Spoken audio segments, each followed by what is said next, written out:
अब मकान खरीदना हुआ सस्ता। जी हाँ, अब सस्ता होगा होम लोन और कम होगी ईएमआई। रिजर्व बैंक के रेपो रेट में कटौती करने के बाद से देश के सभी बैंक और बड़े बैंक अपने ब्याज दरों में बदलाव कर रहे हैं। एसबीआई, कैनरा बैंक और महिंद्रा बैंक ने एफडी पर ब्याज दरों में कटौती की है। इसके अलावा बैंक ऑफ इंडिया और यूको बैंक ने लोन पर ब्याज दर घटाने का ऐलान किया है। रिजर्व बैंक की ओर से रेपो रेट में कटौती के बाद बैंकों ने भी लोन की ब्याज दरें कम करना शुरू कर दिया है। भारतीय स्टेट बैंक, एसबीआई और बैंक ऑफ इंडिया समेत कई बैंकों ने लोन की दरें कम कर दी हैं। इससे home loan, car loan, personal loan, education loan आदि सस्ते हो गए हैं। इसका फायदा नए और पुराने दोनों ग्राहकों को मिलेगा। अगर आप घर लेने का प्लान कर रहे हैं तो अब आपको सस्ती दर पर होम लोन मिलेगा। एसबीआई ने लोन पर ब्याज दर में 25 बेसिस पॉइंट यानी 0.25% की कटौती की है।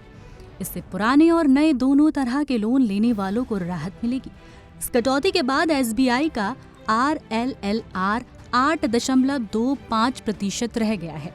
वहीं आपको बता दें, external benchmark based lending rate 25 basis point की कटौती के बाद 8.65% रह गया है।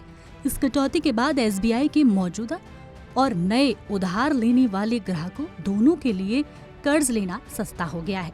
नई ब्याज दरें आज यानी 15 अप्रैल से लागू हो गई हैं। एसबीआई ही नहीं, अब और बैंकों ने भी कम किए हैं अपनी ब्याज। आपको बता दें, एसबीआई के अलावा बैंक ऑफ इंडिया और बैंक ऑफ महाराष्ट्र ने भी ब्याज दरों में कटौती की है। दोनों बैंकों ने होम लोन की ब्याज दर 0.25% कम कर दी है। बैंक के नए और मौजूदा ग्राहकों को भी इसका लाभ होगा। बैंक ऑफ इंडिया ने बताया कि सिविल स्कोर के आधार पर होम लोन की दर घटकर 7.90% प्रति वर्ष हो गई है। बैंक की ये दरें लागू हो चुकी हैं। वहीं बैंक ऑफ महाराष्ट्र की ब्याज दर 9.05% से घटकर 8.80% हो गई है। ये तो थी फायदे की बात। इसके साथ आपको कुछ नुकसान भी उठाना पड़ सकता है।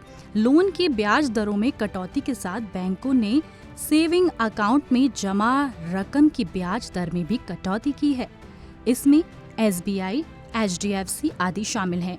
एसबीआई ने जमाओं पर मिलने वाले ब्याज की दरों में 0.10 से 0.25% अंकों की कटौती कर दी है। एचडीएफसी बैंक ने बचत खातों पर ब्याज दर को 0.25% घटाकर 2.75% कर दिया है, जो निजी क्षेत्र के अन्य बैंकों में सबसे कम है। अपनी राय कमेंट बॉक्स में जरूर दें।